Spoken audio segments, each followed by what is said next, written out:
नमस्कार, हिमाचल खबरनामा में आपका स्वागत है। मैं हूं आपके साथ वर्षा पंवत। सबसे पहले नजर डालते हैं कुछ खास सुर्खियों पर।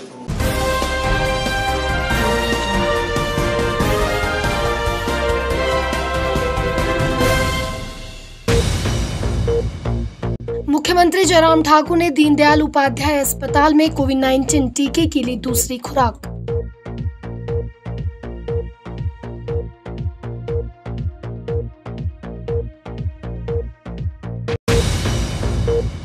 शिमला के संचौली में 5 मंजिला भवन हुआ जमींदोज, भवन मालिक का करोड़ों का हुआ नुकसान।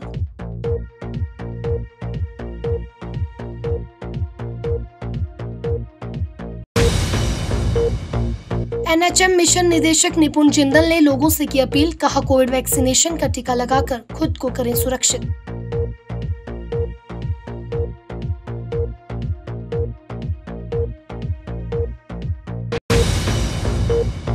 लगातार हो रही बारिश, बर्फबारी व ओलावृष्टि ने हिमाचल के ऊपरी क्षेत्र के बागवानों के अरमानों पर फेरा पानी।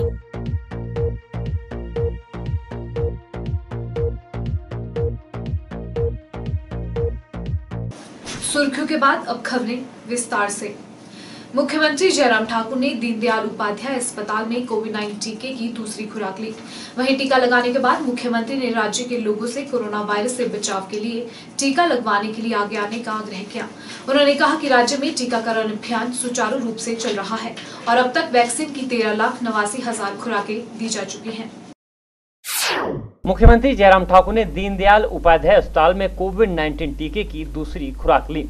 इस दौरान मुख्यमंत्री ने कहा कि फेस मास्क का उपयोग, परस्पर दूरी के नियमों का कड़ाई से पालन और नियमित रूप से हाथ धोना इस वायरस को फैलने से रोकने के लिए अत्यंत आवश्यक है।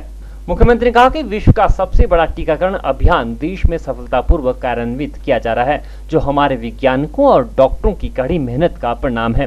उन्होंने कहा कि केंद्र सरकार ने 18 वर्ष से अधिक आयु के सभी लोगों का टीकाकरण करने का फैसला लिया है। उन्होंने कहा कि वीरवार को आयोजित मंत्रिमंडल की बैठक में राज्य सरकार ने भी 18 वर्ष से अधिक आयु के लोगों का निःशुल्क टीकाकरण करवाने का फैसला लिया है। देखिए, कोविड से बचने के लिए जिस प्रकार से हम बार बार जिक्र कर रहे हैं, मास्क एक उपाय है, सोशल डिस्टेंसिंग एक उपाय है और उसके साथ साथ में अपने हाथों को सैनिटाइज करना, बार बार साबुन से धोना, ये भी एक उपाय है। लेकिन इससे ज़्यादा बढ़कर के जो कारगर उपाय है वो है वैक्सीनेशन।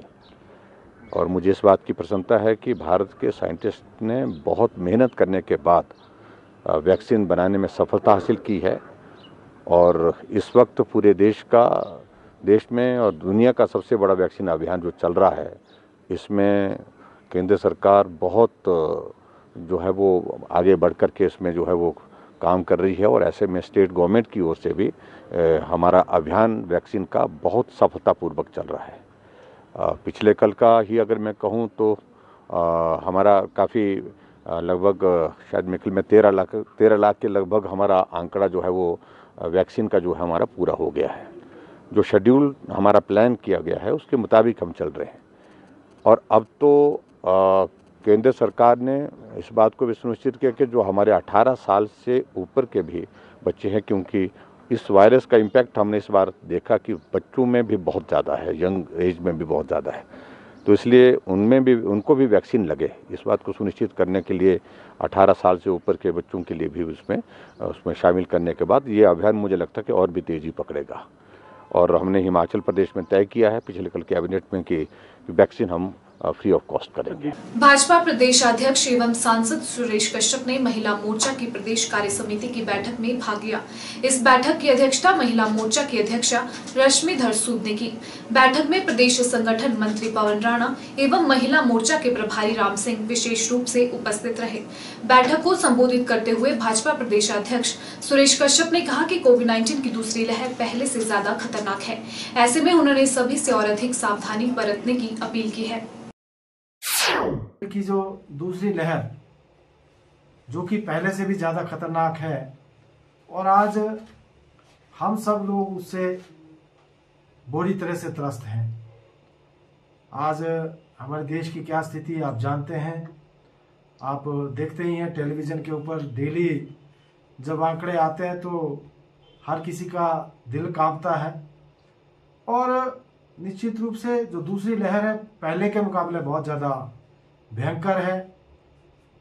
हमारी जो मोर्टेलिटी वो बढ़ गई है, हमारी जो रिकवरी रेट थी वो कम हो गई है। और ये वायरस इस बार जो दूसरी लहर में जो वायरस है ये बहुत तेज़ी से फैल रहा है और बहुत ज़्यादा लोगों को अपनी चपेट में ले रहा है। जैसा कि पहली लहर में हमने देखा कि जो मोर्टेलिटी थी वो केवल उन्हीं लोगों की थी जो कि किसी बीमारी से संक्रमित थे, लेकिन जब अब दूसरी लहर आई है इसमें ये ऐसे लोगों को जिनको कोई भी बीमारी नहीं है और विशेष रूप से बच्चों को और जो नौजवान हैं उनके ऊपर भी उनको भी संक्रमित कर रहा है, उनके ऊपर भी अटैक कर रहा है। तो हम सब के लिए ये बड़े सावधानी बरतने की आवश्यकता है। हम जानते हैं जब पिछली बार कोरोना का फेज 1 था उस समय में सब लोगों ने बहुत एहतियात बरता, बहुत सावधानी बरती और नतीजा यह रहा कि हम बहुत बेहतर स्थिति में थे। लेकिन आज अगर हम देखें जिस प्रकार से जब से दूसरी लहर आई है, हिमाचल प्रदेश में भी आंकड़ा 10,000 से पार जो पॉजिटिव केसेस हैं और 1200 से ज़्यादा लोगों की मृत्यु भी हो गई है, और जिसमें कि ना केवल बुजुर्ग हैं अपितु हमारे नौजवान लोग भी, कोई 35 साल का, कोई 37 साल का, कोई 40 साल का। अर्थात इस बार की जो ये जो कोविड फेज 2 है ये बहुत भयंकर है, बहुत खतरनाक है। तो उसी दृष्टि से हमारे राष्ट्रीय अध्यक्ष श्री जगत प्रकाश नड्डा जी ने ये आह्वान किया है पूरे देश के भारतीय जनता पार्टी के कार्यकर्ताओं से कि हमने फेज 1 के अंदर बहुत अच्छे से काम किया और हमने फीड द नीडी कार्यक्रम के तहत ये प्रयास किया कि कोई भूखा ना सोए, राशन पैकेट देना, राशन किट देना, मास्क वितरित करना, सैनिटाइजर देना, साबुन का वितरण करना और अपनी तरफ से जितना भी योगदान पीएम केयर्स फंड और सीएम कोविड फंड में है वो भी हम लोगों ने किया।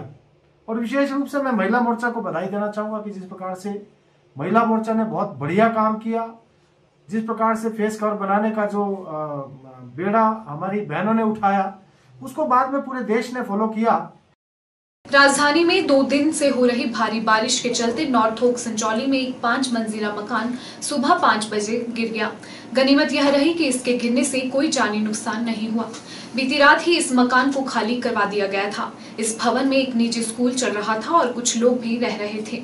मकान मालिक को घटना की सूचना दे दी गई है। बताया जा रहा है कि मकान मालिक विदेश में रहता है। शिमला में पिछले 2 दिनों से हो रही भारी बारिश के चलते नॉर्थ ओक संजौली में एक 5 मंजिला मकान ताश के पत्तों की तरह बिखर गया। हादसे में कोई जानी नुकसान तो नहीं हुआ, लेकिन भवन मालिक को करोड़ों का नुकसान हुआ है।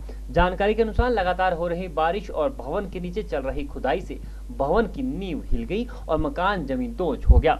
हालांकि जिला प्रशासन ने भवन गिरने के खतरे को भांपते हुए बीते रोज ही इसे खाली करवा दिया था। घटनास्थल पर पहुंची हिमफैड के उपाध्यक्ष व भाजपा नेता गणेश दत्त ने बताया कि जमींदोज हुआ यह भवन ऑस्ट्रेलिया में रहने वाले उनके मित्र का था। उन्हें बताया कि उनके मित्र ने फोन पर इस हादसे की सूचना दी थी। इसके तुरंत बाद वे मौके पर पहुंचे। उन्हें बताया कि इस हादसे के बाद साथ लगते अन्य भवनों को भी खतरा हो चुका था। गणेश दत्त ने बताया कि नगर निगम महापौर भी अपनी पूरी टीम के साथ मौके पर पहुंची और उनके प्रयासों से यहां साथ लगते अन्य भवनों की सुरक्षा के लिए पुख्ता बंदोबस्त किए गए। अनियमित जो मौसम का मिजाज चल रहा है उसके कारण काफ़ी नुकसान भी होने जा रहा है और बीच बीच में कई जगह कहीं डंगे गिरने की, बिल्डिंग गिरने की एक सूचनाएं मिली हैं। मुझे हमारे मित्र ही जो इस स्कूल के मालिक भी हैं, प्रिंसिपल भी हैं, आज सुबह ही उनका ऑस्ट्रेलिया से फ़ोन आया 4:30-5 बजे कि ऐसे ऐसे मेरी 5 मंजिली बिल्डिंग गिर गई है, 4+1 मंजिली जो है। तो मैंने मेयर साहिबा से सवेरे बातचीत की कि भाई क्योंकि इनका वार्ड भी पड़ता है और शिमला की प्रथम नागरिक होने के नाते मैंने इनसे आग्रह किया कि आप भी मौके पर आएँ तो अच्छा है। और मैं जो हमारे अर्बन डेवलपमेंट मिनिस्टर हैं सुरेश भारद्वाज जी और मेयर और डिप्टी मेयर, इनका भी धन्यवाद करना चाहता हूं कि इन्होंने समय पर मौके पर पहुंच करके जो अधिकारियों को आवश्यक दिशा निर्देश दिए हैं ताकि जो दूसरी बिल्डिंगें हैं इनको जो खतरा बना हुआ है वो खतरा टल जाए और खतरा समाप्त हो जाए। उसके लिए जो जो भी आवश्यक प्रबंध करने हैं उसको तुरंत उसके प्रबंध किए जाने चाहिए। यहाँ जो रिटेनिंग वाल है रिटेनिंग वाल लगाएं और जो प्रोटेक्शन वाल है प्रोटेक्शन वाल लें जो दूसरी बिल्डिंग है उनका बचाव का कार्य जो है नगर निगम और स्थानीय प्रशासन युद्ध स्तर पर करे, ये हमारा आग्रह है। वहीं मौके पर पहुंची नगर निगम महापौर सत्या कौंडल ने बताया कि भवन के नीचे की जा रही खुदाई के चलते इस भवन को खतरा पैदा हो गया था। ऐसे में वीरवार को ही इस भवन को खाली करवा दिया गया था। उन्होंने कहा कि 2 दिन से हो रही भारी बारिश के चलते मलबा खिसकने से एक हादसा पेश आया है। निगम महापौर ने हादसे के लिए भवन के नीचे खुदाई कर रहे दूसरे भवन मालिक को जिम्मेदार ठहराया है। उन्होंने बताया कि नगर निगम ने कई बार खुदाई का कार्य बंद करने का नोटिस भी दिया था, बावजूद इसके संबंधित व्यक्ति ने काम नहीं रोका, जिसके चलते यह हादसा पेश आया है। उन्होंने हादसे पर दुख जताया और कहा कि मामले में नियमानुसार कार्रवाई की जाएगी। पिछले 6 महीने से जो है हम जहाँ जिनका जो प्लॉट है वो यहाँ कंस्ट्रक्शन कर रहे थे, तो मैं यहाँ पे तुरंत नगर निगम के अधिकारियों को भी समय पर मैं यहाँ भेजती थी कि इस बिल्डिंग को बचाया जाए। नगर निगम के जो अधिकारी है उन्होंने उनको नोटिस दिया कि आप कंस्ट्रक्शन बंद करिए और इस बिल्डिंग को बचाइए और इस पे पहले डंगा देना चाहिए आपको, लेकिन उन्होंने डंगा दिया पर अच्छी तरह से उन्होंने डंगा नहीं दिया, जिसकी वजह से आज ये बिल्डिंग गिरी।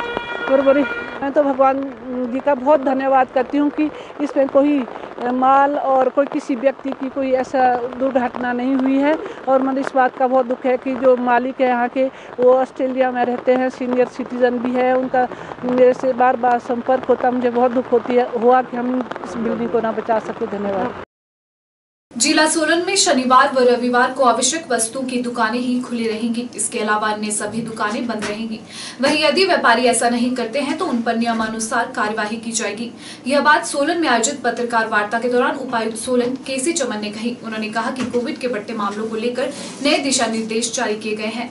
उपायुक्त ने जिला वासियों से आग्रह किया है कि वह आवश्यक न होने पर अपने घरों से बाहर न निकले। उन्होंने कहा कि कोरोना वायरस तीव्र गति से बढ़ रहा है, ऐसे में सभी शहरवासी जिला प्रशासन का सहयोग करें। देखिए, एक आप अपने डिक्शनरी से लॉकडाउन अभी कुछ नहीं है, लॉकडाउन नहीं रहेगा, ना कोई कर्फ्यू की स्थिति है। कुछ रिस्ट्रिक्शन लगाई है लोगों को अकारण बाजार से और ये बाहर ना निकले। अभी हमने जो वीकेंड जो गवर्नमेंट का डिसीजन है, वीकेंड मार्केट बिल्कुल बंद रहेगी, सिर्फ एसेंशियल सर्विसेज में, जिसमें आपके दूध, ब्रेड, अंडे वगैरह ये हो गया, और दवाई की दुकानें ये खुली रहेगी। और ये वीकेंड, बाकी जो वीकडेज में है 9 बजे से लेके शाम को 7 बजे तक दुकानें खुली रहेगी। इसके माध्यम से हमें लोगों को ये संदेश देना चाहते हैं कि अकारण बाजार में मत रहो। जो अब वायरस का संक्रमण है बहुत तेज़ी से फैल रहा है, इसकी पोटेंसी 2.5 गुना है, 1.5 से 2 गुना तक है, और इतना तेज़ी से संक्रमण, और ये यंग आदमियों को बहुत इफेक्ट कर रहा है।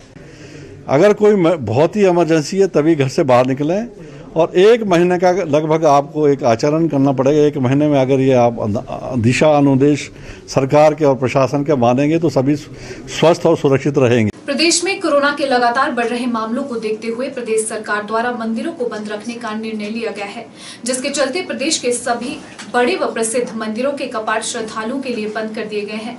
बात करें विश्व विख्यात शक्तिपीठ श्री नैना देवी मंदिर की, तो यहाँ भी आगामी आदेशों तक मंदिर में श्रद्धालु प्रवेश नहीं कर पाएंगे। डीएसपी बिलासपुर अभिमन्यु ने बताया कि सरकार द्वारा जारी एसओपी के तहत अगले आदेशों तक मंदिर के कपाट श्रद्धालुओं के लिए बंद रहेंगे। ऐसे में उन्होंने सभी लोगों से अपील की है कि वे अपने घरों में रहकर ही पूजा अर्चना करें व कोविड नियमों का सख्ती से पालन करें।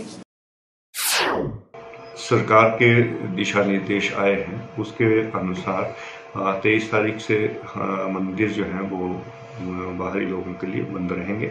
सिर्फ जो रीति रिवाज की जो पूजा अर्चना है, आरती है, वो मंदिर के अंदर चलेगी, लेकिन बाकी पब्लिक के लिए मंदिर बंद रहेंगे। तो मेरा आग्रह है, अगले आगामी आदेशों तक श्रद्धालुओं से निवेदन है कि वो अपने घर में बैठकर ही पूजा पाठ करें, और जब अगले आदेश आएंगे मंदिर खोलने तब तक का इंतजार करें और पुलिस और प्रशासन का सहयोग करें। यानी 23 तारीख से आगामी आदेशों तक जो है आम जनता के दर्शनों के लिए बंद रहेंगे। तो मेरी आपसे और आपके चैनल के माध्यम से मेरी ये समस्त लोगों से अपील रहेगी कि घर पे बैठ के ही हमारे जो डिजिटल प्लेटफॉर्म्स हैं टाटा स्काई, इसके माध्यम से माता के लाइव दर्शनों का आनंद लीजिए। क्योंकि अगर वो यहाँ पे आते हैं तो उनको जो है दर्शनों के लिए जो है फिलहाल, क्योंकि मंदिर बंद रखने का निश्चय लिया गया, तो यहाँ पे वो दर्शन नहीं कर पाएंगे। प्रदेश भर में कोरोना के मामले बढ़ने के बाद सरकार ने 2 दिन शनिवार और रविवार को बाजार बंद रखने के निर्देश जारी किए हैं। शिमला में भी 2 दिन बाजार बंद रहेंगे। इन 2 दिनों में क्या कुछ व्यवस्थाएं रहेंगी और कौन कौन सी दुकानें खोली जा सकेंगी, इसे लेकर शिमला व्यापार मंडल का एक प्रतिनिधि मंडल जिलाधीश शिमला आदित्य नेगी से मिला और इस संदर्भ में जानकारी हासिल की। वहीं शिमला व्यापार मंडल का यह भी कहना है कि जब सरकार द्वारा बाजार ही बंद कर दिए गए हैं तो सरकार प्रदेश की सीमाओं को भी बंद करे ताकि संक्रमण का खतरा कुछ हद तक कम हो सके। हिमाचल प्रदेश में कोरोना के मामलों में लगातार हो रही बढ़ोतरी को देखते हुए प्रदेश सरकार ने कई सख्त कदम उठाए हैं। सरकार ने शनिवार व रविवार को सभी बाजार बंद रखने का फैसला लिया है। इसी के चलते राजधानी शिमला में भी शनिवार रविवार को बाजार बंद रहेंगे। हालांकि सरकार द्वारा यह कहा गया है कि आवश्यक वस्तुओं की दुकानों को खोला जा सकता है। इसी के चलते शिमला व्यापार मंडल का एक प्रतिनिधि मंडल उपायुक्त शिमला से मिला और शनिवार व रविवार को कौन कौन सी दुकानों को खोला जा सकता है इस बाबत उपायुक्त से जानकारी हासिल की, जिसके बाद उपायुक्त शिमला ने बताया कि शनिवार व रविवार को जरूरी वस्तुओं की दुकानों के साथ ही ढाबा और रेस्टोरेंट खुले रहेंगे और अन्य दुकानें बंद रहेंगी। उन्होंने सभी दुकानदारों से जिला प्रशासन को सहयोग करने की अपील की है। उन्होंने कहा कि यदि कोई नियमों का उल्लंघन करता पाया गया तो उस पर कड़ी कार्यवाही अमल में लाई जाएगी। एक व्यापार मंडल का एक प्रतिनिधि मंडल जो है आज हमसे मिला था यहाँ पे। उनको कुछ मुद्दों पे क्लैरिटी चाहिए थी कि कौन सी दुकानें खुलेंगी और कौन सी दुकानें नहीं खुलेंगी। तो उसको जो है उनको हमने क्लैरिफाई कर दिया था कि उसमें सिर्फ जो है आपकी जो एसेंशियल आइटम्स हैं या केमिस्ट है सिर्फ जो है वही खुलेंगी और जो ढाबे और रेस्टोरेंट है वही खुलेंगे और इसके अलावा जो है किसी भी अन्य प्रकार की दुकानें नहीं खुलेंगी। तो जैसे उनकी कुछ स्पेसिफिक क्वेरी थी कि कन्फेक्शनरी की दुकानें क्या वो खुलेंगी, तो उनको हमने उनके जो भी डाउट्स थे वो हमने उनको क्लियर कर दिया है। वहीं व्यापार मंडल के अध्यक्ष इंद्रजीत सिंह ने कहा कि कोरोना के मामले जिस तरह से बढ़ रहे हैं उससे पर्यटन कारोबार पूरी तरह से ठप हो गया है। पर्यटकों की आवाजाही न होने से ढाबों, होटलों और दुकानों में कारोबार न के बराबर रह गया है। वहीं उन्होंने कहा कि जब बाजार ही बंद रहेंगे तो बाहरी राज्यों से आने वाले पर्यटकों को शिमला आने पर परेशानी झेलनी पड़ेगी।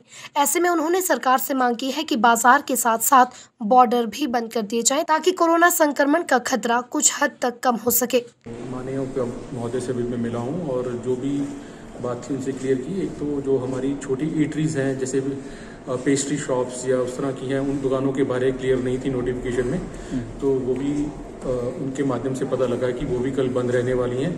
बट जो एक बड़ी बात ये है कि हमारे जो बॉर्डर्स हैं वो खुले हैं और जो नेबरिंग स्टेट है जिसमें कोरोना बहुत ज़्यादा फैला हुआ है वहाँ पे छुट्टियाँ हैं और वहाँ के कुछ टूरिस्ट हमारे यहाँ पे देखे भी गए हैं, आ भी रहे हैं। तो ऐसे में इस लॉकडाउन का या ये जो दुकानें 2 हम दिन के लिए बंद कर रहे हैं इसका कितना फ़ायदा होने वाला है या नुकसान होने वाला है, वो एक बहुत बड़ा चिंता का विषय है। इसी के बारे हमने उनको अपना बताया। या तो आपने बंद करना है तो बिल्कुल कंप्लीट बंद कर दीजिए। हमारी तरफ से सरकार को ये रिक्वेस्ट है, अगर आपने कंप्लीट अगर ये चेन तोड़नी ही है, अन्यथा सिर्फ आपको आधे बाज़ार बंद करा के इसमें अगर जो हमारी डेली नीड्स की शॉप भी हैं या तो वो कंप्लीट बंद हो, सब कुछ बंद हो, या फिर खुले तो सारा बाज़ार हमारा खुले, क्योंकि टूरिस्ट यहाँ पे आ रहा है। मेन तो बॉर्डर से है, कोरोना यहाँ पे नहीं है और ऑलरेडी हमारे हॉस्पिटल्स पूरे भरे हुए हैं, वहाँ व्यवस्था कम है। कल भी मैं IGM किसी काम से गया था तो हमारे लोग बेचारे बाहर वेट कर रहे हैं। तो काफ़ी चिंता का विषय है। अगर इनको बंद करना है तो कोरोना से डेफिनेटली हम प्रशासन सरकार के साथ बिल्कुल खड़े हैं, बट सेम टाइम पे सरकार को भी इसमें पुनर्विचार करना चाहिए। महिलाओं के प्रति अपराध को रोकने के लिए पुलिस प्रशासन सख्ती से काम कर रहा है। महिला अपराध का मामला आने पर तुरंत मौके पर पहुंचना और महिलाओं को इंसाफ दिलाना पुलिस प्रशासन का पहला मकसद है। महिलाओं की सुरक्षा को देखते हुए वीरांगना ऑन व्हील्स योजना शुरू की गई है, जिसके तहत चंबा जिला के महिला पुलिस थाना को प्रदेश सरकार की ओर से 9 स्कूटियां दी गई हैं। हिमाचल प्रदेश में महिला सुरक्षा के लिए महिला पुलिस की अहम भूमिका रहती है। चंबा जिला के महिला पुलिस थाना को प्रदेश सरकार की ओर से वीरांगना ऑन व्हील्स योजना के तहत अब कहीं भी महिला उत्पीड़न का मामला सामने आता है तो पुलिस थाने से महिला पुलिस इन स्कूटी के माध्यम से तुरंत पीड़ित महिला के पास मौके पर पहुंच सकती है। महिलाओं के सशक्तिकरण के लिए यह योजना काफी कारगर सिद्ध होगी। अतिरिक्त पुलिस अधीक्षक रमन शर्मा ने बताया कि प्रदेश में महिला पुलिस के सशक्तिकरण के लिए प्रदेश सरकार ने पुलिस मुख्यालय के माध्यम से वीरांगना ऑन व्हील्स योजना शुरू की है, जिसके तहत जिला चंबा पुलिस को 9 स्कूटियां दी गई हैं, जो अलग अलग थानों में महिला पुलिस कर्मियों को दी जाएगी ताकि उन्हें कार्य करने में आसानी हो। एक स्कीम स्टार्ट किया है जिसमें हमारे जिला में 9 स्कूटीज़ हमें अलॉट हुई है, जिसे हर एक पुलिस स्टेशन में इशू किया जाएगा। और ये हमारी जो लेडी कांस्टेबल्स और पुलिस महिला कर्मी हैं उनके लिए ये अलॉटमेंट हुआ है ताकि उनको कार्य करने में आसानी हो। देखिए, ये सिंबल है जो हमारी सोसाइटी में महिलाओं के अगेंस्ट जो क्राइम है उसको कम करने के लिए जो हमारी महिला पुलिसकर्मी है वो एक सिंबल है कि वो जो महिला है वो इतनी एम्पावर्ड है कि वो खाकी में और स्कूटी चलाकर विक्टिम के पास पहुंच सकती है या लॉ एंड ऑर्डर ड्यूटी कर सकती है। तो उससे एक महिलाओं में जो एक मैसेज जाता है और जो महिलाएं अपने आप को पीड़ित समझती हैं उनमें भी एम्पावरमेंट आता है। लगातार हो रही बारिश, बर्फबारी व ओलावृष्टि ने हिमाचल के ऊपरी क्षेत्र के बागबानों के अरमानों पर पानी फेर दिया है।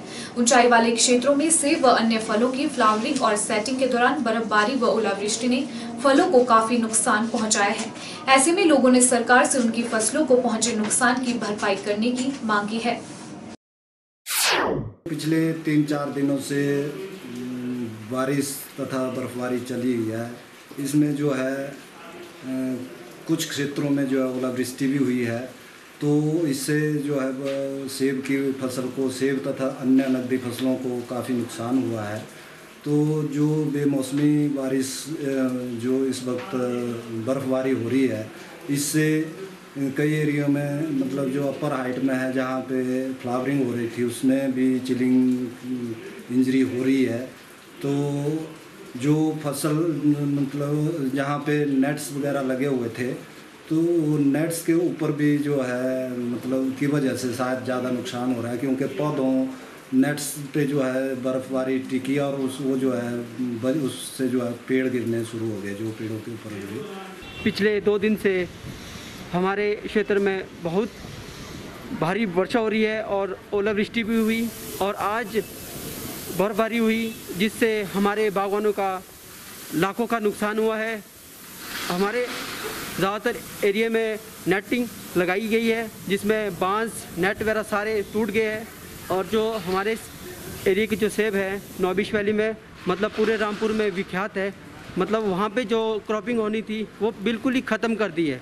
तो मैं सरकार से निवेदन करना चाहता हूँ कि हमारे जो बागवान है उन्हें मुआवजा दिलाएं और उनका सहयोग करें। अभी हम जो खासकर जो बागवान क्षेत्र है जो शिमला डिस्ट्रिक्ट का है, इसमें बहुत ही नुकसान हुआ है इस बार ओलावृष्टि और बर्फबारी से। और जो 7000 से ऊपर हाइट है, इतनी बर्फ़ आई है जिसने जाड़ी भी लगाई थी, उनके तो सत्यानाश हो गया पूरे बगीचे का। अभी फ्लावरिंग फुल फ्लावरिंग चली हुई थी और सेब का जो इतना नुकसान हुआ, हम चाहते हैं हमारी जो हिमाचल सरकार है जिन्होंने कृषि लोन लिया है लगभग 3 लाख से ऊपर नीचे जो है उनका कृषि लोन माफ़ किया जाए। उसके साथ साथ यहाँ जो है उनको मुआवजा दिया जाए। जो जितने भी बागवान हैं, जो छोटे बागवान हैं, उनको बहुत ही नुकसान हुआ है, इधर कमर तोड़ दी है। ऊपर से कोरोना ने बेड़ा गर्क कर दिया है पूरे प्रदेश का। और इसलिए हम मांग करते हैं हिमाचल सरकार से, इस बार सेब का तो बेड़ा गर्क हो गया है हिमाचल प्रदेश में, तो इसलिए आप हमारे बागवानों को कृषि लोन माफ़ करें और उनको सब्सिडी दें जिनों के जो है बगीचे ख़त्म हुए हैं, जाड़ियाँ बेड़ा गर्क हो गया पूरा। लगातार हो रही बारिश, बर्फबारी एवं ओलावृष्टि ने हिमाचल के ऊपरी क्षेत्र के बागबानों के अरमानों पर पानी फेर दिया है। ऊंचाई वाले क्षेत्रों में सेब व अन्य फलों की फ्लावरिंग और सेटिंग के दौरान बर्फबारी व ओलावृष्टि ने फलों को काफी नुकसान पहुंचाया है। ऐसे में लोगों ने सरकार से उनकी फसलों को पहुंचे नुकसान की भरपाई करने की मांग की है। वहीं उद्यान विभाग के विषयवार विशेषज्ञ JC वर्मा ने बताया कि पिछले 2-3 दिनों से हो रही बारिश, बर्फबारी और ओलावृष्टि से सेब व दूसरे नकदी फलों एवं फसलों को काफी नुकसान हुआ है। ऐसे में सेब फसल पर प्रतिकूल असर पड़ा है। उन्होंने बताया कि फील्ड स्टाफ को सर्वेक्षण के लिए भेजा गया है। पिछले 3-4 दिनों से बारिश तथा बर्फबारी चली हुई है। इसमें जो है कुछ क्षेत्रों में जो है ओलावृष्टि भी हुई है, तो इससे जो है सेब की फसल को, सेब तथा अन्य नकदी फसलों को काफ़ी नुकसान हुआ है। तो जो बेमौसमी बारिश जो इस वक्त बर्फ़बारी हो रही है, इससे कई एरिया में मतलब जो अपर हाइट में है जहाँ पे फ्लावरिंग हो रही थी उसमें भी चिलिंग इंजरी हो रही है। तो जो फसल मतलब जहाँ पे नेट्स वगैरह लगे हुए थे, तो नेट्स के ऊपर भी जो है मतलब की वजह से शायद ज़्यादा नुकसान हो रहा है, क्योंकि पौधों नेट्स पे जो है बर्फ़बारी टिकी और वो जो है उससे जो है पेड़ गिरने शुरू हो गए, जो पेड़ों के ऊपर गिरे। पिछले 2 दिन से हमारे क्षेत्र में बहुत भारी वर्षा हो रही है और ओलावृष्टि भी हुई और आज बर्फबारी हुई, जिससे हमारे बागवानों का लाखों का नुकसान हुआ है। हमारे ज़्यादातर एरिया में नेटिंग लगाई गई है, जिसमें बांस नेट वगैरह सारे टूट गए हैं और जो हमारे एरिया की जो सेब है नौबिश वैली में मतलब पूरे रामपुर में विख्यात है, मतलब वहाँ पे जो क्रॉपिंग होनी थी वो बिल्कुल ही ख़त्म कर दी है। तो मैं सरकार से निवेदन करना चाहता हूँ कि हमारे जो बागवान है उन्हें मुआवजा दिलाएं और उनका सहयोग करें। अभी हम जो खासकर जो बागवान क्षेत्र है जो शिमला डिस्ट्रिक्ट का है, इसमें बहुत ही नुकसान हुआ है इस बार ओलावृष्टि और बर्फबारी से। और जो 7000 से ऊपर हाइट है, इतनी बर्फ़ आई है जिसने जाड़ी भी लगाई थी, उनके तो सत्यानाश हो गया पूरे बगीचे का। अभी फ्लावरिंग फुल फ्लावरिंग चली हुई थी और सेब का जो इतना नुकसान हुआ, हम चाहते हैं हमारी जो हिमाचल सरकार है जिन्होंने कृषि लोन लिया है लगभग 3 लाख से ऊपर नीचे जो है उनका कृषि लोन माफ़ किया जाए। उसके साथ साथ यहाँ जो है उनको मुआवजा दिया जाए। जो जितने भी बागवान हैं, जो छोटे बागवान हैं, उनको बहुत ही नुकसान हुआ है, इधर कमर तोड़ दी है। ऊपर से कोरोना ने बेड़ा गर्क कर दिया है पूरे प्रदेश का। और इसलिए हम मांग करते हैं हिमाचल सरकार से, इस बार सेब का तो बेड़ा गर्क हो गया है हिमाचल प्रदेश में, तो इसलिए आप हमारे बागवानों को कृषि लोन माफ़ करें और उनको सब्सिडी दें जिनों के जो है बगीचे ख़त्म हुए हैं, जाड़ियाँ बेड़ा गर्क हो गया पूरा। कोरोना की दूसरी लहर के चलते संक्रमितों का आंकड़ा लगातार बढ़ता जा रहा है। बात करें हिमाचल प्रदेश की तो यहाँ भी हालात गंभीर होते जा रहे हैं। विश्लेषण के बाद यह तथ्य सामने आया है कि जो लोग कोविड वैक्सीनेशन की 2 खुराक ले चुके हैं वे सुरक्षित हैं। यह जानकारी national health mission Himachal Pradesh के मिशन निदेशक डॉक्टर निपुण जिंदल ने दी। उन्होंने सभी से अपील की है कि वे कोविड वैक्सीनेशन का टीका जरूर लगवाएं। National health mission Himachal Pradesh के मिशन निदेशक डॉक्टर निपुण जिंदल ने कहा कि कोरोना की दूसरी लहर बेहद खतरनाक है। रोजाना कोविड संक्रमितों का ग्राफ बढ़ता जा रहा है, जिससे साबित होता है कि कोरोना की दूसरी लहर पहले के मुताबिक बेहद तीव्र है। उन्होंने कहा कि पहली लहर के दौरान कोविड-19 से निपटने के लिए परस्पर दूरी, हाथों की स्वच्छता और मास्क का प्रयोग प्रभावी नियंत्रण उपाय अपनाए गए थे, जबकि दूसरी लहर के दौरान कोविड से निपटने के लिए अतिरिक्त हथियार टीकाकरण के रूप में उपलब्ध है। उन्होंने बताया कि अभी तक प्रदेश में 3.25 लाख लोगों का कोविड टीकाकरण किया जा चुका है।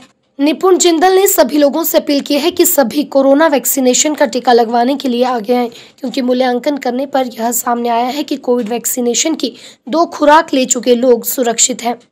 उन्होंने सभी से आग्रह किया है कि मास्क का उचित प्रयोग करें, सामाजिक दूरी बनाए रखें, हाथों को बार बार धोएं और वैक्सीनेशन का टीका जरूर लगाएं, तभी कोरोना संक्रमण के फैलाव को रोका जा सकता है। ये जो सेकेंड वेव है ये बहुत ही स्टीप रही है। फरवरी में हमारे एक्टिव केसेस जैसे सबको पता है 218 के लगभग रह गए थे एक दिन में। तो वो अभी जो केसेस हैं वो लगातार बढ़ रहे हैं और जो नंबर ऑफ केसेस भी प्रतिदिन आ रहे हैं वो बहुत ज़्यादा हैं as compare to the first wave. देखिए, इस समय तक प्रदेश के अंदर जो लगभग 13.25 लाख लोगों को जो कोविड का टीकाकरण हो चुका है। और अगर हम फ़ायदों की बात करें तो जो एनालिसिस डेथ्स का हमने किया है उसके अंदर 90% से ज़्यादा जो डेथ्स हैं वो 45 से ऊपर एज ग्रुप के अंदर हुई हैं। तो और अगर हम ये बात करें इसके प्रोटेक्टिव इफेक्ट की बात करें वैक्सीनेशन की ऑन द डेथ्स, तो इसके अंदर हमने जो लास्ट एक हफ्ते का एनालिसिस किया था उसके अंदर ये देखा था कि 101 डेथ्स के अंदर सिर्फ 2 डेथ्स ऐसी थी जो उन लोगों में हुई थी जिन्होंने टीकाकरण की दोनों डोजेस ले ली थी, और उनमें से भी एक डेथ ऐसी थी जो जो टीकाकरण की दूसरी डोज के 4 दिन के उपरांत ही जो अनफॉर्चुनेटली पेशेंट की डेथ हुई थी। तो कहीं ना कहीं ये दर्शाता है कि जो टीकाकरण है उसकी अगर 2 डोजेस ली जाती हैं और जो निर्धारित समय है सेकेंड डोज के बाद 14 दिन का, उसके बाद जो डेथ के ऊपर जो इफेक्ट है वो बहुत ही प्रोटेक्टिव इफेक्ट है वैक्सीन का। और जो 45 वर्ष से ऊपर का इस समय जो वैक्सीनेशन प्रोग्राम चल रहा है और जो टीकाकरण जो 90% लोग हैं जिनकी डेथ्स हो रही हैं उन्होंने एक भी डोज टीके की नहीं लगवाई है। तो कहीं ना कहीं दर्शाता है कि जो टीकाकरण है इसका डायरेक्ट कोरिलेशन है डेथ मोर्टेलिटी प्रिवेंट करने के लिए। और इस वेव में जो ये संक्रमण का दर है ये बहुत ज़्यादा बढ़ रहा है और इससे जो मॉर्बिडिटी और मोर्टेलिटी बचाने के लिए वैक्सीनेशन बहुत एक अहम हथियार है और इसको लेना बहुत ज़्यादा ज़रूरी है। यदि समझाने की बात की जाए तो जैसे पहले जो स्ट्रेन था उसमें एक जो व्यक्ति संक्रमित है वो 1 या 2 व्यक्तियों को आगे संक्रमण पास करते थे, और इस स्ट्रेन के अंदर वो जो दर है वो एक व्यक्ति 3 से 4 लोगों को संक्रमण दे रहे हैं। तो इसलिए जो मास्क की जो सोशल डिस्टेंसिंग की जो हैंड हाइजीन की जो जितनी भी हमारी प्रिकॉशंस हैं उनको बरतना पहले से भी ज़्यादा आवश्यक है और इसके लिए सचेत रहना ज़रूरी है और इसको बिल्कुल भी कॉम्प्लेसेंट ना हो और बिल्कुल भी हल्के में ना लें कि जो ये सेकंड स्ट्रेन है ये कुछ नहीं करेगा। नगर निगम शिमला के शहर में करीबन 468 दुकानें हैं जो दुकानदारों को किराए पर दी गई हैं। समय के साथ साथ ये दुकानें काफी पुरानी हो गई हैं जिनका स्मार्ट सिटी प्रोजेक्ट के तहत जीर्णोद्धार किया जा रहा है। दुकानदारों को कोई असुविधा ना हो इसके लिए निगम द्वारा शहर में कई जगहों पर अस्थायी तौर पर दुकानें बनाई जा रही हैं। इसी के चलते नगर निगम काट रोड के समीप भी निगम की पार्किंग के टॉप फ्लोर पर अस्थायी दुकानों का निर्माण कर रहा है। इन दुकानों में राम बाजार की दुकानों को अस्थायी रूप से स्थानांतरित किया जाएगा।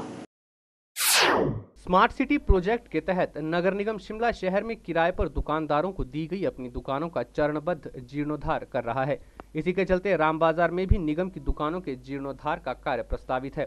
अब ऐसे में वहां के दुकानदारों को किसी तरह की परेशानी का सामना ना करना पड़े इसके लिए निगम ने काट रोड के समीप निगम की पार्किंग के टॉप फ्लोर में दुकानों का निर्माण किया है। निगम आयुक्त आशीष कोहली ने बताया कि निगम की शिमला शहर में कुल 468 दुकानें हैं जो काफी पुरानी हो चुकी है। इन दुकानों का चरणबद्ध जीर्णोद्धार किया जा रहा है और ये सारा कार्य स्मार्ट सिटी प्रोजेक्ट के अंतर्गत हो रहा है। स्मार्ट सिटी के अंतर्गत फेज्ड मैनर में एमसी शिमला जो 468 शॉप्स हैं हमारी उनको रेनोवेट कर रही है और ये जो 468 शॉप्स हैं ये फेजेस में ही रेनोवेशन होगी इनकी। तो जिसका काम आपने देखा होगा कि अभी चल भी रहा है क्योंकि ये शॉप्स काफ़ी डिलेपिलेटेड हैं, पुरानी हैं और इसमें फायर की भी सेफ्टी नहीं है, ख़तरा है हर एंगल से इनमें, वैसे भी बहुत शबी है। तो इस सब की अपलिफ्टमेंट के लिए स्मार्ट सिटी के अंतर्गत ये किया जा रहा है। इन शॉप्स को रेनोवेट किया जा रहा है। जिस जगह जहां बनी हुई है वहीं पे रहेंगी और उन्हीं लोगों को ये दी जाएंगी। और इसी के अंतर्गत राम बाज़ार में भी एमसी की शॉप्स हैं जो आगे लीज्ड हैं, रेंट पे हैं, तो वहाँ पे ये कार्य होना है। जब वहाँ पे ये कार्य किया जाएगा राम बाज़ार में तो वहाँ पर जो शॉप ओनर्स हैं उनको टेम्परेरी जो लिफ्ट के पास आपने देखा होगा शेड बन रहे हैं वहाँ पे प्लेस किया जाएगा ताकि उनको उनका कारोबार चलता रहे, वो कारोबार ना रुके और जब ये काम चल रहा हो तो उनको वहाँ पे टेम्परेरी शिफ्ट किया जाएगा। बिलासपुर के राजकीय स्नातकोत्तर महाविद्यालय के छात्रावास में जिला प्रशासन द्वारा बनाए गए नए कोविड हेल्थ सेंटर का शुक्रवार को सदर विधायक सुभाष ठाकुर ने सदर एसडीएम सहित सीएमओ के साथ निरीक्षण किया। निरीक्षण में कुछ खामियां भी पाई गई जिसमें अधिकारियों को तुरंत प्रभाव से इसको दुरुस्त करने के आदेश जारी किए गए। वहीं सदर विधायक सुभाष ठाकुर ने कहा कि कॉलेज छात्रावास का निरीक्षण किया गया है। अधिकारियों को व्यवस्था सुचारू बनाने के लिए विशेष दिशा निर्देश भी जारी किए गए हैं। उन्होंने बताया कि कोविड की तैयारियों को लेकर आए दिन अधिकारियों से पूरी फीडबैक ली जा रही है। कोविड के बिलासपुर में जो ये सेकंड शिफ्ट जो आ रही है तो बिलासपुर में माननीय मुख्यमंत्री जी आए थे और एडमिनिस्ट्रेशन को के साथ बातचीत भी की और उसके साथ साथ कुछ निर्देश भी दिए हैं। उसमें एडमिनिस्ट्रेशन की तरफ से सभी लोग डीसी, एसडीएम, सीएमओ सभी लोग लगे हैं और मैं भी व्यक्तिगत तौर पर एडमिनिस्ट्रेशन के साथ सहयोग करने के लिए आज हम कुछ एक जगह हैं हमारी जहां पर ये हमारे कोविड सेंटर के लिए जगह और पेशेंट्स के लिए जगह का निरीक्षण भी कर रहे हैं। उसमें से जहां आज हम यहाँ कॉलेज का ये हॉस्टल है इसमें खड़े हैं, यहाँ पर भी व्यवस्था को देख रहे थे।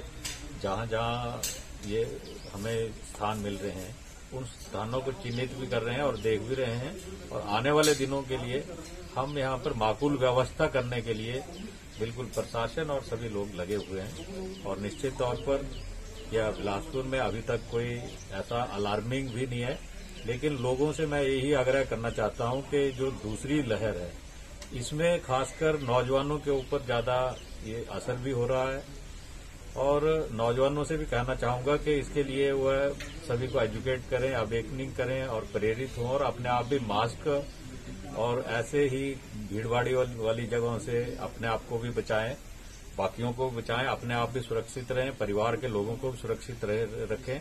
और जितने भी सोशल ऑर्गेनाइजेशन है हम उनसे भी निवेदन करना चाहेंगे कि आपका भी बहुत इसमें सहयोग चाहिए और हमेशा रहा भी है। इसलिए बिलासपुर में 2-3 दिनों में हम सारी जो हमारी सोशल ऑर्गेनाइजेशन है उनके साथ भी बातचीत करेंगे और वह लोग भी मन से भी लगें और ये मानवता के लिए काम हो रहा है।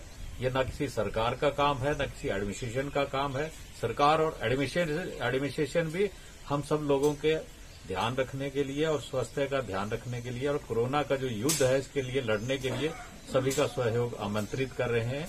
और मैं आज प्रेस में भी देख रहा था कि कांग्रेस के प्रदेश अध्यक्ष ने कुछ एक कमेंट्स किए हैं, तो मैं यही कहूंगा कि ये सारी चीजें बाद में राजनीति करने का समय होगा, उस समय कर लेना।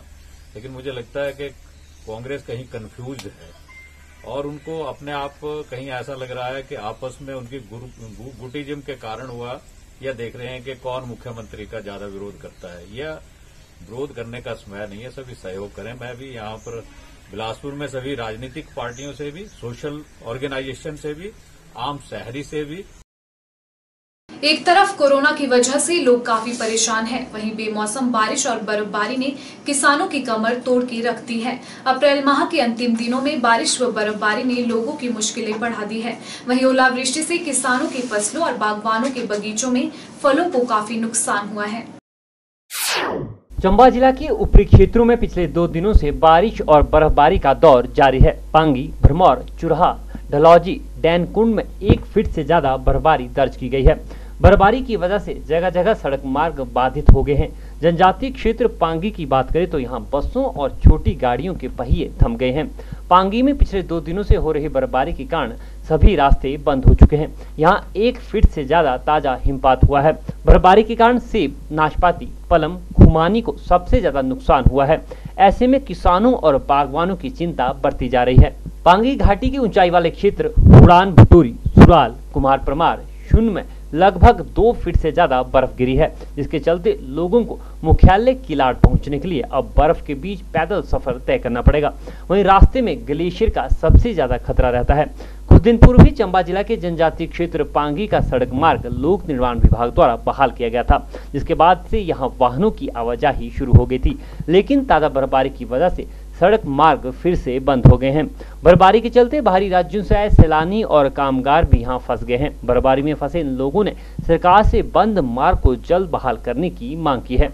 मैं आलोक निगम यूपी से विजिट के लिए पांगी पंचायतों में काम करने आया था और काम खत्म करके कल सुबह वापस जा रहा था मनाली, लेकिन भारी बर्फबारी के कारण ऊटी से वापस पांगी वापस आना पड़ा। मैं यहाँ 600-700 किलोमीटर आके इतने दूर सब्जी का काम करता हूँ जी, और 3-4 दिन से बर्फबारी हो रही है। इसमें लोगों की आवाजाही वगैरह सब बंद हो गया है।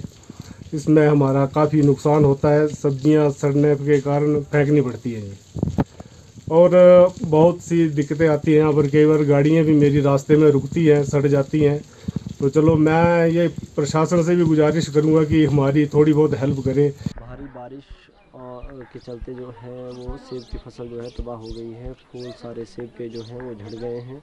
साथ ही साथ जो गेहूं की फसल थी अब पकने को तैयार थी लगभग, लेकिन बेमौसमी बारिश की वजह से जो है वो भी पूरी तरह से तबाह हो गई है, जिससे किसानों में मायूसी इस बारिश से लगी है। भारी बारिश होने के कारण जो है सेब के बगीचों में काफ़ी नुकसान हुआ है। जैसे सेब के फूल पौधों में जो है फूल आए हुए थे वो ओलावृष्टि के कारण जो है झड़ चुके हैं।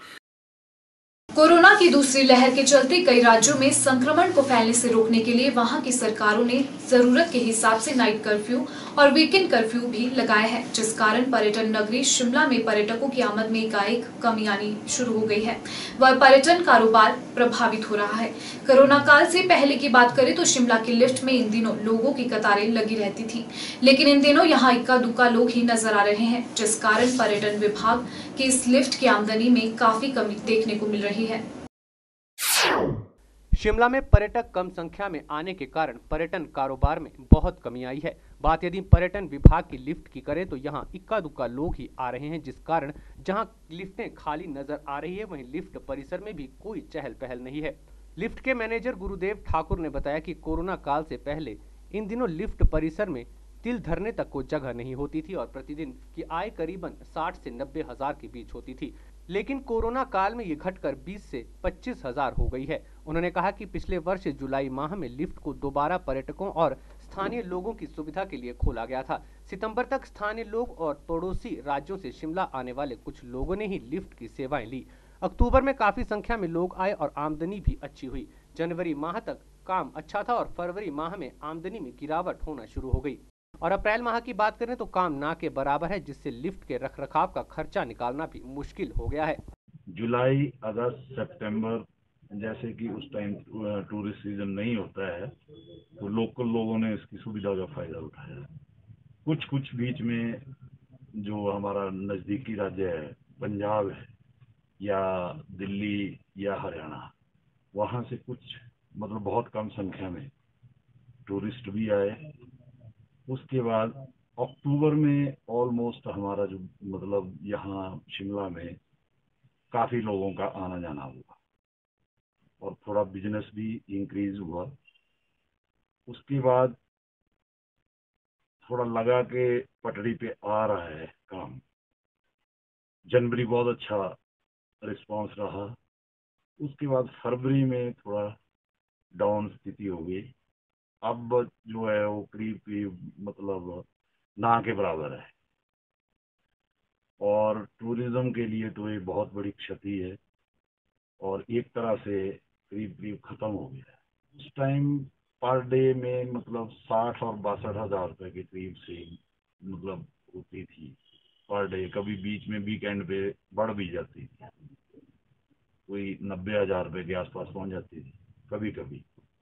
लेकिन इस टाइम ऐसा है वीकेंड तो ख़त्म ही हो चुका है, उसमें तो कोई इनकम का कोई है ही नहीं। लेकिन हम एक सुविधा के तौर पे कि सबको दिव्यांग या जो भी डिसेबल लोग हैं उनके लिए सुविधा है, तो सुबह 8 बजे से लेकर रात को 9 बजे तक की सुविधा दी जा रही है और बाकी इनकम जो है वो ऑलमोस्ट 20-25 हजार रुपये के आसपास आ रही है।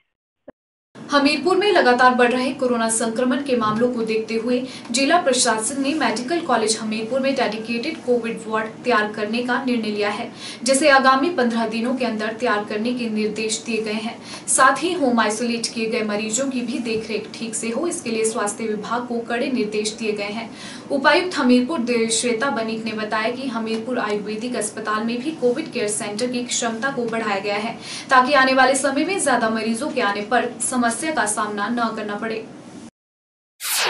हमीरपुर में बढ़ते कोरोना मामलों को देखते हुए उपायुक्त हमीरपुर देवश्वेता बनीक ने बताया कि मेडिकल कॉलेज हमीरपुर में कोविड पॉजिटिव मरीजों को हर तरह की सुविधा मिले, इसके लिए मेडिकल कॉलेज में डेडिकेटेड कोविड वार्ड तैयार करने के निर्देश दिए गए हैं, ताकि कोविड पॉजिटिव मरीजों की देखभाल में कोई कमी न रह सके। उन्होंने बताया कि 15 समर्पित कोविड वार्ड से कोविड मरीजों को ऑक्सीजन की सप्लाई के साथ पूरी सुविधा मिल सकेगी।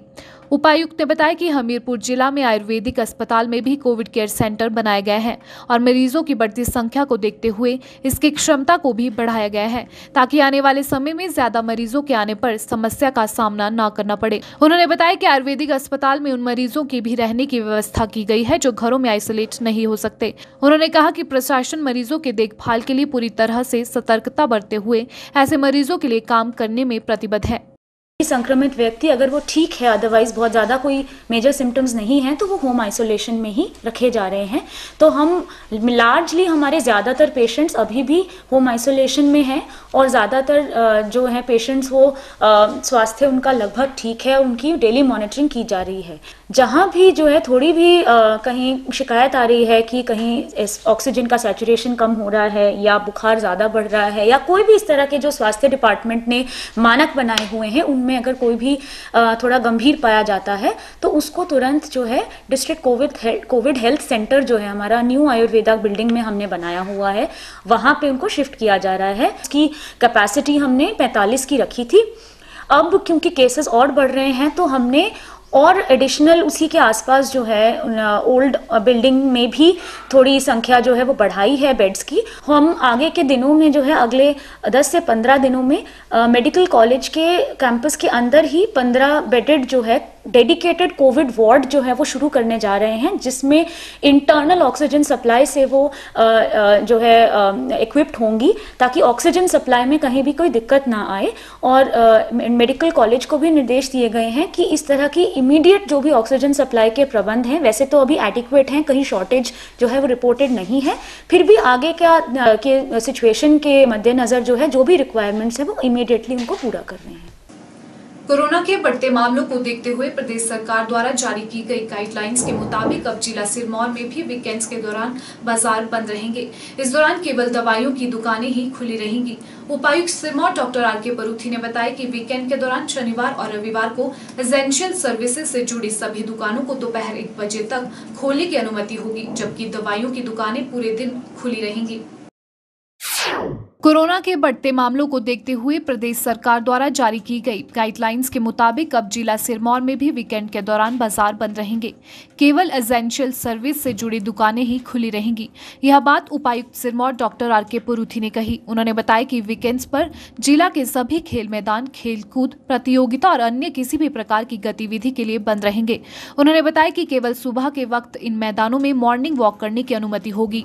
लोगों को घरों से बाहर निकलते वक्त और बसों में यात्रा के दौरान कोविड प्रोटोकॉल का पालन करना होगा। परूथी ने बताया कि बसों में यात्रा के दौरान सभी को मास्क पहनना अनिवार्य होगा। यदि कोई इसकी अवहेलना करता पाया गया तो उसके खिलाफ पुलिस द्वारा कार्यवाही अमल में लाई जाएगी। उन्होंने बताया कि वीकेंड के दौरान शहरों के जिन क्षेत्रों में कोरोना के अधिक मामले सामने आए हैं उन क्षेत्रों को सैनिटाइज किया जाएगा। चुने हुए प्रतिनिधि स्वास्थ्य विभाग के कर्मचारियों के साथ मिलकर होम क्वारंटीन लोगों को फॉलो किया जाएगा और यदि उन्हें किसी भी प्रकार की कोई आवश्यकता है तो उन तक पहुंचाई जाएगी। उन्होंने बताया कि जिन लोगों को अस्पताल ले जाने की आवश्यकता होगी उन्हें अस्पताल पहुंचाया जाएगा। जिला सिरमौर में जो कोरोना संक्रमित केसेज हैं उनकी संख्या दिन प्रतिदिन बढ़ती जा रही है। जो हमारी वीकेंड्स है, सैटरडे संडे है, उस पर सभी दुकानें बंद रहेंगी। सिर्फ जो मेडिसिन्स की शॉप्स हैं वो 7 दिन खुली रहेंगी। जो असेंशियल कमोडिटी वाली हैं वो सैटरडे संडे को 1 बजे तक खुली रहेंगी। 1 बजे के बाद जो मेडिकल शॉप्स हैं या जो बाकी ऐसी दुकानें हैं वो सारी मेडिकल शॉप्स के अलावा सारी दुकानें बंद रहेंगी। जो असेंशियल कमोडिटी वाली भी हैं वो सिर्फ 1 बजे तक खुली रहेंगी सैटरडे संडे। जितना हमारा लोग बसों में ट्रैवल करते हैं उसमें बिना मास्क अगर भी पाया जाता है उनके भी चालान किए जाएंगे। और जो हमारी अर्बन लोकल बॉडीज हैं जहाँ पे ज़्यादा केसेस जिस वार्ड में आ रहे हैं वहाँ पे इस पीरियड में जो सैटरडे संडे का है उसमें सैनिटाइजेशन की व्यवस्था करेंगे ताकि हर एरिया को सैनिटाइज किया जा सके। जितने हमारे चुने प्रतिनिधि हैं हेल्थ डिपार्टमेंट के साथ, जो हमारे आशा वर्कर हैं या जो ब्लॉक लेवल की टीम्स हैं, जितने भी लोग होम आइसोलेशन में उनकी प्रॉपर फॉलोअप किया जाएगा, उनकी मॉनिटरिंग की जाएगी ताकि उनसे कोई भी ऐसी उनको मेडिकल एड की आवश्यकता है वो उनको उपलब्ध करवाई जाए या कोई ऐसी भी इमरजेंसी है किसी को शिफ्ट करना पड़ता है वो व्यवस्था की जाएगी। इसके अलावा जितने हमारे सिरमौर जिला में प्ले ग्राउंड्स हैं, पार्क्स हैं, वो भी सैटरडे संडे को बंद रहेंगे दिन की एक्टिविटी के लिए। सिर्फ जो मॉर्निंग वॉक है वो अलाउड होगा। मॉर्निंग के बाद एक्टिविटी के बाद कोई भी ऐसी जो स्पोर्ट्स है वो नहीं होगी। हिमाचल प्रदेश के मध्य और उच्च पर्वतीय जिलों में शनिवार को हल्की बारिश और बर्फबारी का पूर्वानुमान है। मैदानी जिलों ऊना, बिलासपुर, हमीरपुर और कांगड़ा में शनिवार को मौसम साफ रहेगा।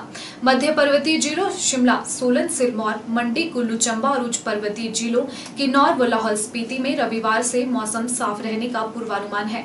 मौसम विज्ञान केंद्र के निदेशक मनमोहन सिंह ने बताया कि 25 से 27 अप्रैल तक पूरे प्रदेश में धूप खिलने की संभावना है। वह 28 और 29 अप्रैल को दोबारा से मध्य और उच्च पर्वतीय जिलों में बादल बरसने की संभावनाएं जताई गई है। हाँ, पिछले 3-4 दिन से लगातार हिमाचल प्रदेश में बारिश हो रही है और ऊपर के इलाकों में स्नोफॉल भी हो रही है और जिससे तापमान में भी काफ़ी गिरावट दर्ज की गई है। जो सर्दी मतलब कुछ एक जगह पे तो जैसे वेदर है वो जनवरी के महीने की तरह जो चल रहा है।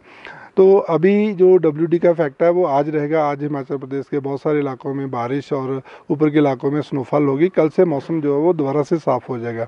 अभी जो पिछले 24 घंटों में बारिश जो लगभग सभी जगह बारिश रिकॉर्ड की गई। ऊपर के इलाकों में स्नोफॉल रिकॉर्ड किया गया। किलोंग में जो स्नोफॉल है पिछले 24 घंटों में 20 सेंटीमीटर स्नोफॉल रिकॉर्ड किया गया और साथ में जो कल्पा है वहाँ पे 15 सेंटीमीटर स्नोफॉल रिकॉर्ड किया गया। बाकी जो इलाके थे जैसे मनाली, मंडी का इलाका और धर्मशाला के आसपास के इलाके और साथ में जो डलहौजी जो है वहाँ पे 45 मिलीमीटर से ज़्यादा बारिश रिकॉर्ड की गई लास्ट 24 आवर में।